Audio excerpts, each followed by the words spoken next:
وما لنا ألا نتوكل على الله وقد هدانا سبلنا ولنصبرن على ما آذيتمونا وعلى الله فليتوكل المتوكلون. Insyaallah pembahasan kita di malam hari ini akan memasuki pelajaran yang baru, akan memasuki bab yang baru di dalam kitab Bulughul Maram, yaitu pada kitab Taharah bab nawaqidil wudu, yaitu bab yang menghimpun hadis-hadis Nabi sallallahu alaihi wasallam yang menjelaskan tentang aturan pembatal-pembatal wudu. Jadi perkara-perkara apa saja yang menjadi sebab wudu itu batal. Ketika wudu itu batal, maka keadaan seseorang itu dianggap telah berhadas, yaitu berhadas kecil, dan orang tersebut terhalangi untuk melakukan ibadah sholat sampai dia nanti suci, yaitu sampai dia nanti berwudu kembali. Nanti ada beberapa permasalahan yang akan dibahas di sini, yang nampak dari hadis-hadis yang dibawakan oleh Al-Hafidz Ibnu Hajar rahimahullah di dalam bab nawaqidul wudu ini, bab pembatal wudu ini, untuk dua perkara, yaitu keluarnya sesuatu dari dua lubang kubul dan dubur secara sehat, artinya dengan cara yang sehat. Ini tidak dibawakan hadis-hadis yang spesifik membahas tersebut, karena apa? Para ulama sudah ijma' di situ. Para ulama sudah ijma', sudah sepakat bahwasanya keluarnya sesuatu dari salah satu dua lubang, entah itu lubang kubul, yaitu lubang kemaluan, dan lubang dubur, yaitu lubang keluarnya kotoran manusia. Ada sesuatu yang keluar dari situ dengan cara yang sehat, itu sudah sepakat para ulama itu membatalkan wudu. Dengan cara yang sehat itu bagaimana? Ya, orang kentut itu sehat, maka kalau keluar angin, keluar gas melewati lubang kotoran, maka itu keluar tersebut adalah keadaan yang sehat. Jika dia keluar keadaannya sehat, maka dia batal wudunya. Keluar air kencing, seseorang buang air seni, maka mengeluarkan air seni itu adalah keadaan seseorang yang sehat. Keadaan yang demikian ini yang membatalkan wudu. Tetapi nanti ketika keluar dari salah satu dua lubang dalam keadaan yang tidak sehat, misalnya dari lubang anus keluar cacing, apakah batal wudunya? Nah, ini sebagian ulama ada yang menganggap batal, sebagian menganggap tidak. Di situ nanti baru terjadi perbedaan pandangan di kalangan para ulama.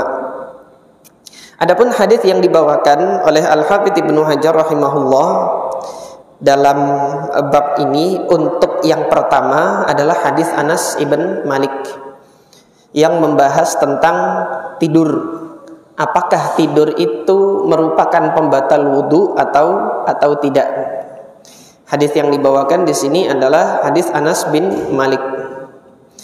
Al-Hafidz Ibnu Hajar rahimahullah mengatakan, an Anas ibni Malik radhiyallahu anhu qala, diriwayatkan dari Anas ibn Malik radhiyallahu anhu bahwasanya beliau mengatakan, kana ashabu Rasulillah sallallahu alaihi wasallam ala ahdihi, dahulu para sahabat Nabi sallallahu alaihi wasallam di zamannya, ala ahdihi, yaitu di masa Rasulullah sallallahu alaihi wasallam masih hidup, yang tadhirunal isya'a, mereka itu menunggu salat isya, hatta takhfiqa ru'usuhum, sampai kepala mereka itu tertunduk. Kepala tertunduk itu apa tandanya? Tidur, artinya tidur dalam keadaan duduk menunggu salat isya. Kok bisa begitu, Ustaz? Nanti ketika kita sudah masuk ke dalam pembahasan kitabus shalah di dalam bab mawaqit, bab tentang waktu-waktu salat, insyaallah nanti kita akan dapati hadis Nabi SAW yang membahas waktu salat Isya. Bahwasanya Rasulullah SAW itu untuk salat Isya terkadang menyegerakan, terkadang mengakhirkan. Wal Isya ahyanan wa ahyanan. Salat Isya itu Nabi SAW terkadang dan terkadang menyegerakan, yaitu begitu masuk waktunya terbenam cahaya mega, Rasulullah langsung melaksanakan salat Isya. Diperintahkan sahabat untuk mengumandangkan iqamah, baru kemudian mengerjakan Isya di awal waktu. Terkadang juga Nabi SAW mengakhirkan dari pertanda masuknya waktu Isya, dikumandangkan azan, nanti iqamahnya malam. Nah, para sahabat yang sudah datang itu menunggu Rasulullah SAW sampai mengimami itu lama sekali. Nah, kenapa kok lama sekali? Yang disampaikan oleh sebagian sahabat tentang penyebabnya itu wa idza ra'auhum abta'u akhar. Kalau Rasulullah SAW melihat para sahabat itu berkumpulnya masih sedikit, maka Rasulullah SAW mengakhirkan pelaksanaan salat Isya. Berkumpul waktu sedikit itu gimana? Ya hajat mereka macam-macam. Dahulu di masa Nabi SAW, mereka yang pulang dari pekerjaannya di ladang sampai ke rumah itu belum tentu makanan sudah terhidang dan tersedia. Biasanya istri-istri mereka ketika suami itu datang itu baru membawa bahan makanan untuk memasak masakan Asya atau untuk makan malamnya. Nah, untuk menyediakan makan malam itu ada waktu. Nah, ketika terjeda waktu beberapa lama, itu yang membuat para sahabat diantaranya datang untuk sholat Isya itu ada yang terlambat, menunggu sampai makanan itu terhidang baru mereka datang. Ketika melihat sebagian besar dari para sahabat itu ternyata belum berkumpul, Nabi SAW mengakhirkan sampai mereka berkumpul untuk memberikan kesempatan bagi mereka yang ada hajat atau ada hajat belum makan malam gitu. Nah, kalau hari ini kita lihat kok kayaknya masih 2 sab, ditunggu sampai besok subuh ya tetap 2 sab gitu loh. Hari ini di masa kita gitu. Jadi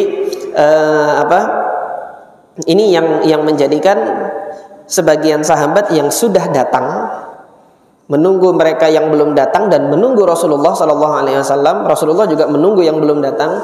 Mereka menunggunya sampai tertunduk tidur. Hatta takhfiqa ru'usuhum thumma yusalluna.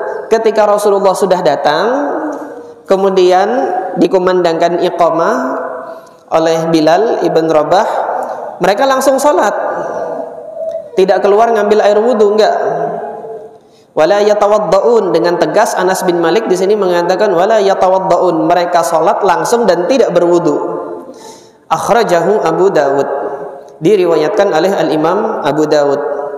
Wa sahhahahu Ad-Daruqutni, hadis ini disahihkan oleh Al-Imam Ad-Daruqutni. Wa asluhu fi Muslim, asal hadis ini ceritanya yang lebih panjang, lebih lengkap dan lebih komplit ada di dalam Sahih Muslim. Nah, zahir hadis ini atau yang nampak dari hadis ini bertolak belakang dengan pernyataan Nabi SAW, pernyataan sahabat Nabi Sofwan ibn Assal.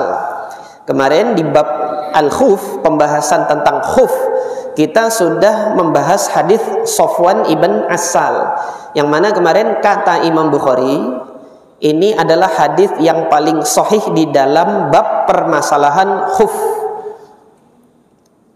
yang mana permasalahan waktu itu kita bahas permasalahan tauqid, permasalahan penetapan batasan waktu untuk mengusap di atas khuf, yang mana Rasulullah SAW menetapkan 3 hari 3 malam bagi yang safar, bagi mereka yang safar.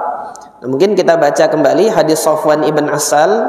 Beliau mengatakan kana Nabi sallallahu alaihi wasallam ya'muruna, dahulu Rasulullah sallallahu alaihi wasallam memerintahkan kami idza kunna safra, ketika kami sedang dalam perjalanan, alla nanzi'a khifafana, agar kami tidak melepas khuf-khuf kami, salasata ayyamin wa layaliyahunna, 3 hari 3 malam.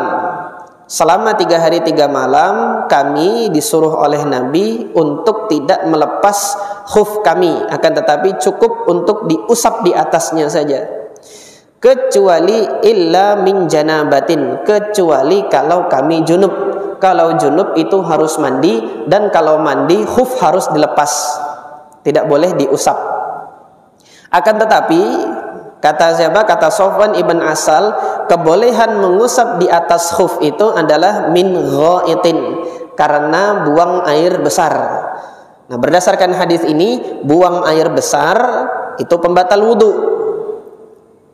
Karena dia wudunya batal dan dia hadas kecil.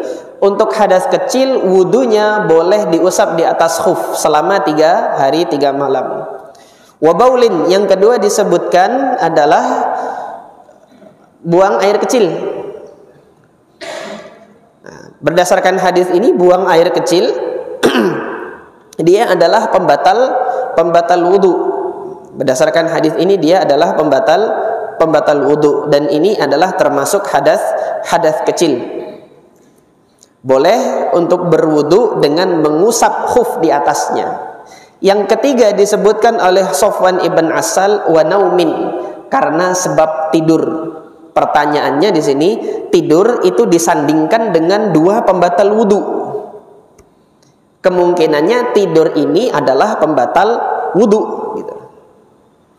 Bagaimanapun keadaannya, orang yang sudah tidur maka wudunya batal. Karena dengan tegas Sofwan ibn Asal radhiyallahu an mengatakan bolehnya mengusap di atas khuf untuk wudu karena buang air besar, karena buang air kecil, dan karena tidur.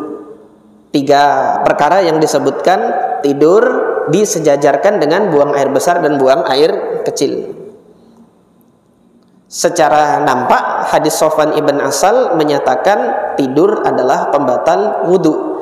Prakteknya di hadis Anas bin Malik di awal bab pembatal wudu, sahabat tidur menunggu Nabi dalam keadaan duduk. Ketika Nabi datang sudah dikumandangkan iqamah, mereka langsung bangun tanpa memperbaharui wudu. Nah, adanya 2 khobar yang seperti ini, adanya 2 hadis yang seperti ini, yang zahirnya saling bertolak belakang. Zahir itu apa sih? Zahir itu yang nampak. Yang nampak dari hadis Sofwan ibn Asal, tidur pembatal wudu.